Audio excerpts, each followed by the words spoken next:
Բարև ձեզ հարգելի հեռուստադիտողներ, մենք շարունակում ենք մեր աշխատանքները Պոլիտիկայում YouTube-յան ալիքի եթերում, այսօր շաբաթվա վերջին աշխատանքային օրն է եւ մենք ձեզ ենք ներկայացնելու օրվա մամուլի հրապարակումներ։ Եվ այսպես հրապարակ օրաթերթը գրում է. Նիկոլ Փաշինյանը, որ ընտրություններին ընդառաջ միլիարդավոր պարգևավճարներով փորձում է պետական ապարատը դարձնել իր համար հավատարիմ էլեկտորատը, այդպես էլ չի ընկալվում շարքային պետական ծառայողների կողմից, անգամ նրանց կողմից, ովքեր ՔՊ-ին են համակրում։ Գերատեսչություններում աշխատող մեր ծանոթները պատմեցին, որ նախարարություններում ակտիվ քննարկում են ՔՊ-ի ուրախ ավտոբուսը եւ հատկապես Փաշինյանի անբռնազբոս կերուխումն ուղիղ եթերում, թե ինչպես է երկու կողմով ծամելով կարկանդակ, սուջուխ, լավաշ ուտում, իրար մեջ փսփսում են, թե երբ ենք խելքը գլխին լուրջ ղեկավար ունենալու եւ ազատվելու այս կրքեսից։ Իդեպ ոմանք անգամ կասկածում են, թե Փաշինյանը պահքի մեջ է, որովհետեւ միջին վիճակագրական տնային տնտեսուհին էլ գիտի, որ կարկանդակի նույն պերաշկու խմորի մեջ նաեւ մածուն են լստում, իսկ պահքի մենյուն պետք է բացառիկ կենթանական ծագման սնունդը։ Գիտեք, շատ տրամաբանական է պետական ծառայողների նման մոտեցումը Նիկոլ Փաշինյանի, ես հաճախ եմ իրենց փողոցներում կամ խանութներում հանդիպում, մարդիկ մոտենում են, զրուցում են եւ ուղղակի կա ատելություն, եթե անկեղծ ասենք Նիկոլ Փաշինյանի նկատմամբ, որովհետեւ պետական ծառայողները, հատկապես միջին շերտը, հասարակության մեր ամենակրթված շերտերից մեկն է, եթե չասենք ամենակրթված շերտն են, մարդիկ, որոնք երկարամյա պետական ծառայության փորձ ունեն, նորմալ աշխատավարձ են ստացել, նորմալ կյանք են ունեցել, դուրս են գնացել եկել եւ Փաշինյանի նման վարքագիծը իհարկե իրենց համար մերժելի է եւ պետական ծառայողների մեծ մասը կարծում եմ ուղղակի չի ուզում Նիկոլ Փաշինյանին ընտրել եւ վստահաբար չի ընտրելու։ Փաշինյանի այս վարքագիծը կարկանդակ խեղդելը, սուջուխ ուտելը, ընդ որում սուջուխ ուտելու կադրերը եթե տեսնեք, թելն էլ հետն է ուտում տնաշենը, անպատկերացնելի է, այս մարդը ինչ ախորժակ ունի։ Փաշինյանի այս վարքագիծը ավելի շատ կիսաբաց լուսամուտների, հերոսների մակարդակի մարդկանց համար է, այդ հաղորդման մոլի հեռուստադիտողների համար է, այս կերպ Փաշինյանը ցույց է տալիս, որ այո, ինքը որևէ բանով չի տարբերվում կիսաբաց լուսամուտների հերոսներից, մի փոքր գուցե ավելի վատ վիճակում է գտնում, բոլոր հերոսներին չեմ թիրախավորում, որտեղ այդ հաղորդման ժամանակ էլ կան մարդիկ, որոնք ուղղակի իրանց սոցիալական խնդիրներն են բարձրաձայնում, բայց ասենք այն տանձերի վրա բռնաբարված, չգիտեմ, հարևանից երեխա ունեցող, այդ կարգի հերոսի կարգավիճակ ունի Փաշինյանը, եւ բնական է արդեն, ինչպես ասացի, որ պետական ապարատի միջին ուղղակի աշխատողների համար ուղղակի զզվելի է նման տեսարանը։ Հրապարակ թերթը գրում է. մինչ երրորդ նախագահի ղեկավարած ՀՀԿ-ն պահում է խորհրդարանական ընտրություններին մասնակցել չմասնակցելու ինտրիգը, կուսակտիվը բազմաբևեռ վոյաժների մեջ է։ ՀՀԿ փոխնախագահ Արմեն Աշոտյանն ու Հայկ Մամիջանյանն այս օրերին Բրյուսելում են, ՀՀԿ ԳՄ անդամ Էդուարդ Շարմազանովը Տիգրան Աբրամյանը Մոսկովյան այցերի։ Նրանց որոշ հրապարակումներից հայտնի դարձավ, որ հանդիպում են ունեցել Պետդումայի գործընկերների հետ, մասնակցել են հանրային խորհրդում կազմակերպված ՀՀ-ՌԴ հարաբերությունների վերաբերյալ քննարկումներին, իսկ մյուս կուսակցականները շարունակում են ակտիվ մարզային այցեր իրականացնել։ Կուսակցականների նման ակտիվությունը կարելի է ենթադրել, որ համապետական ընտրություններին մասնակցելու են, թեև վստահեցնում են, որ որոշում չկա, այս պահի դրությամբ 50-50 է։ ՀՀԿ համագումարին ապրիլի 4-ին թերևս կտրվի այդ հարցի պատասխանը։ Սակայն մեր աղբյուրները վստահեցնում են, որ այս ընտրությունները ՀՀԿ-ն բաց կթողնի, բայց շատ ակտիվ կլինի այլ ընդդիմադիր ուժերին խանգարելու ուղղությամբ։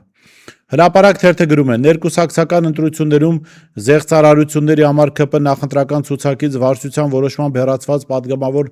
Դավիթ Դանիելյանը երեք լրագրողներին թեև վստահեցրեց, թե նեղացած չէ ԿՊ-ից եւ շարունակելու է ճանապարհը իր կուսակցության հետ, սակայն տեղեկացանք, որ անցած շաբաթ ԿՊ-ի Սյունիք այցի ընթացքում նա չի միացել ներկուսակցական քարոզարշավին, ինչպես սովորաբար անում են այլ մարզերից ընտրված պատգամավորները, երբ թիմն իրենց մարզ է այցելում։ Ասում են այն օրը, երբ ԿՊ-ն գնացել է Կապան,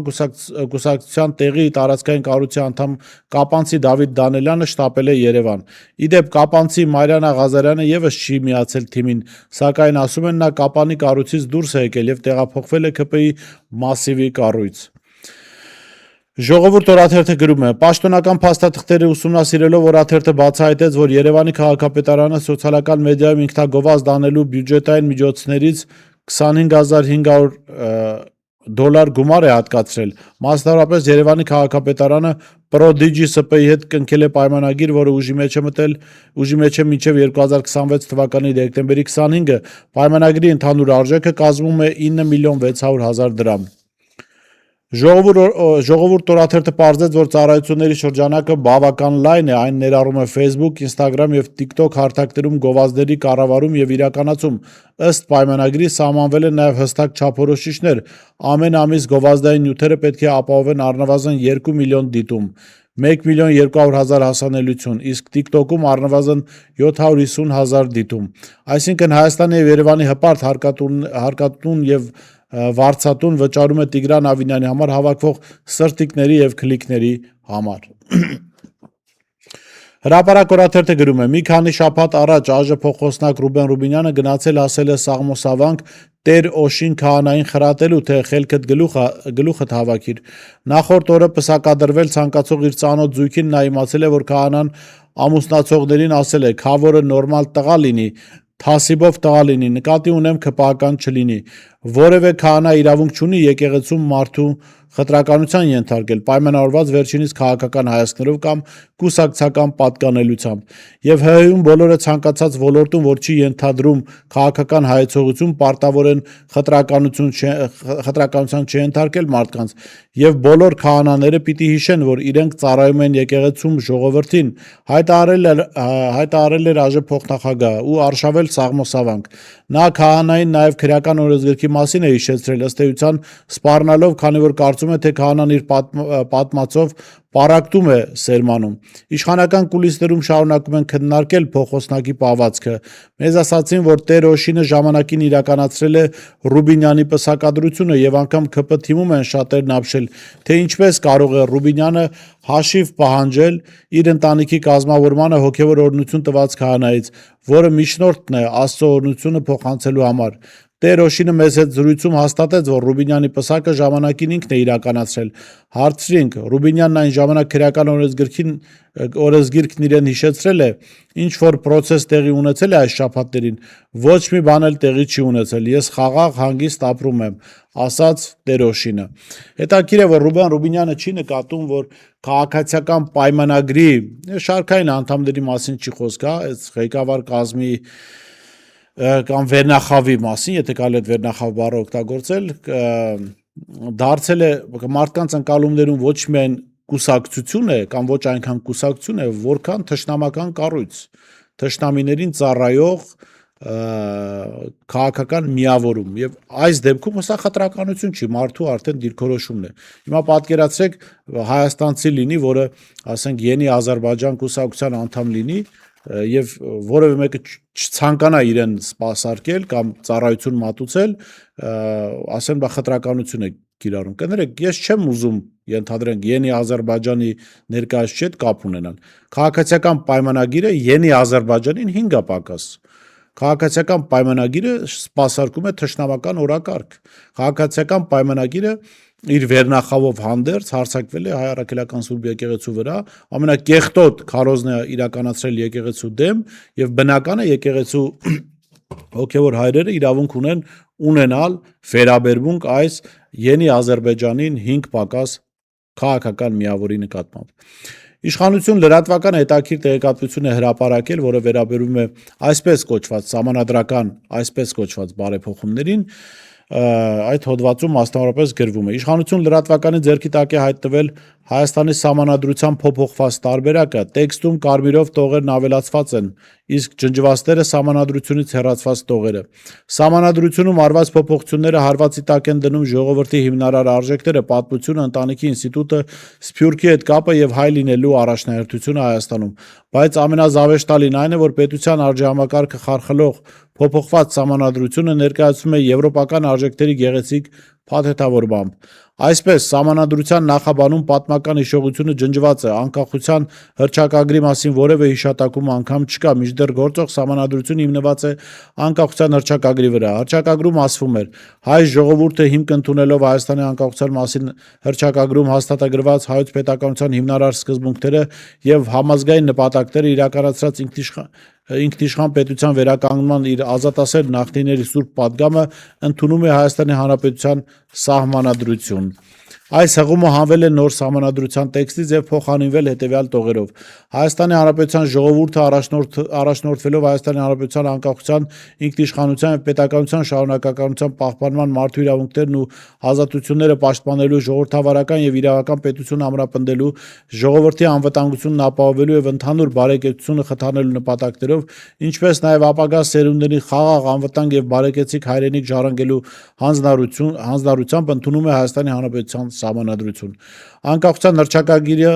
սահմանադրությունից պոկելը Ալիևի պահանջն էր, քանի որ այնտեղ Արցախի մասին հիշատակում կար եւ խոսվում էր պատմական հայրենիքի ու հողերի վերականգնման մասին։ Նոր սահմանադրության մեջ ջնջված է 35-րդ հոդվածի 2-րդ կետը, որտեղ ասվում է, որ ամուսնանալիս ամուսնության ընթացքում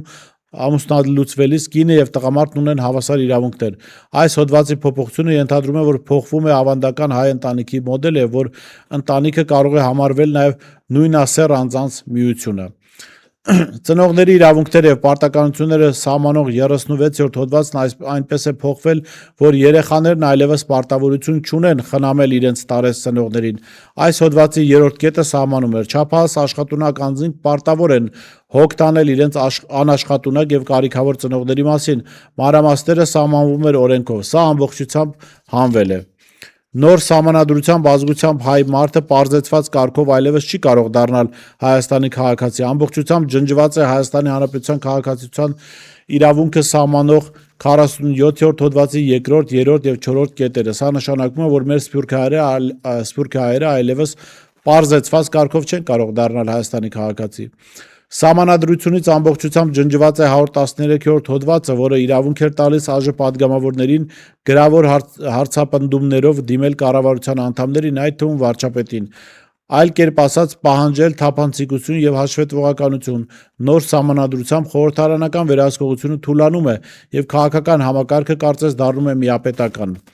Նպատակը պարզ է, որպեսզի ընդդիմությունը չկարողանա ազդել կառավարության վրա եւ վարչապետը ունենա լիակատար ազատություն։ Սահմանադրության ամենակարևոր հոդվածներից մեկը 205-րդ հոդվածն այնպես է փոխվել, որ հայ ժողովուրդն այլևս չի կարողանա վերահսկողություն ունենալ իր երկրի ճակատագրի վրա։ ԿՊԱ-ական իշխանության գրած սահմանադրությունը թույլ է տալիս կառավարությանը եւ ազգային ժողովին որոշել երկրի անդամակցությունը միջազգային կազմակերպություններին առանց հանրաքվեի։ Նոր սահմանադրությամբ անցումային դրույթը թույլ է տալիս, որ եթե Հայաստանը անդամակցել է որևէ միջազգային կազմակերպության մինչև 2015 թվականը, ապա այդ կազմակերպության անդամակցությունը կասեցնելու կամ չեղյալ հայտարարելու հարցը կարող է լուծվել միայն ազգային ժողովի միջոցով առանց հանրաքվեի։ Այս հանգամանքը հատկապես լուրջ խնդիրներ է ստեղծում ԵԱՏՄ անդամակցության մասով, քանի որ Հայաստանն արդեն միացել է այդ կազմակերպությանը 2015 թվականից առաջ եղած սահմանադրությամբ։ Սա իհարկե դեռ իշխանությունները գուցե ինչ-որ լռություն պահեն կամ փորձեն հերքել, բայց ի վերջո հրապարակվելու է այս տեքստը, մենք տեսնելու ենք, որ այս կետերը կան։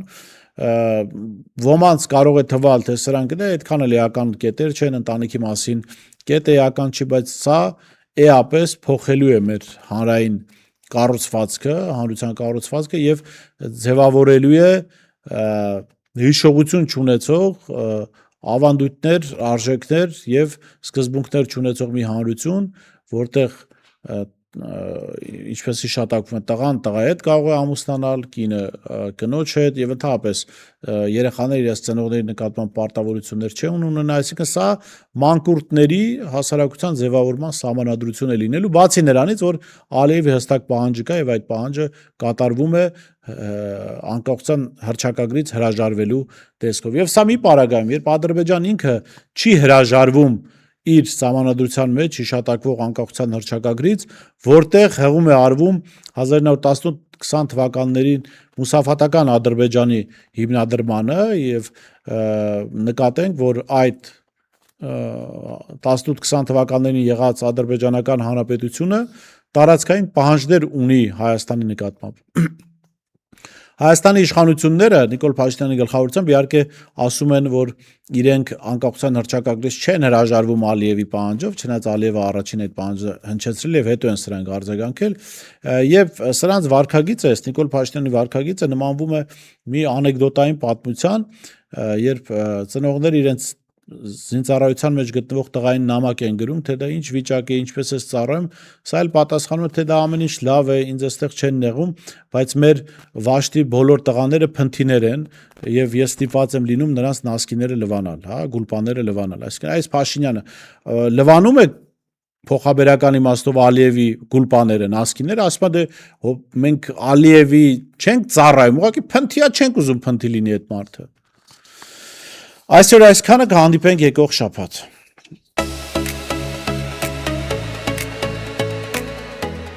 Հետևիր սրտիդ ձայնին, այն քեզ ուզում է տանել անհայտ հեռուներ, վայելիր աշխարհի չքնաղ քաղաքներն ու արևոտ լողափերը նոր զգացողություններով, նոր համերով։ 2026-ը թող լինի հույսերի, մոտիվացիայի, նպատակների իրագործման տարի։ Եվ հիշեք, ամեն ինչ սկսվում է մեկ որոշումից։ Նոր տարին գալիս է նոր հնարավորություններով ու արկածներով։ Քո հաջորդ արկածը մեկ թռիչքի հեռավորության վրա է։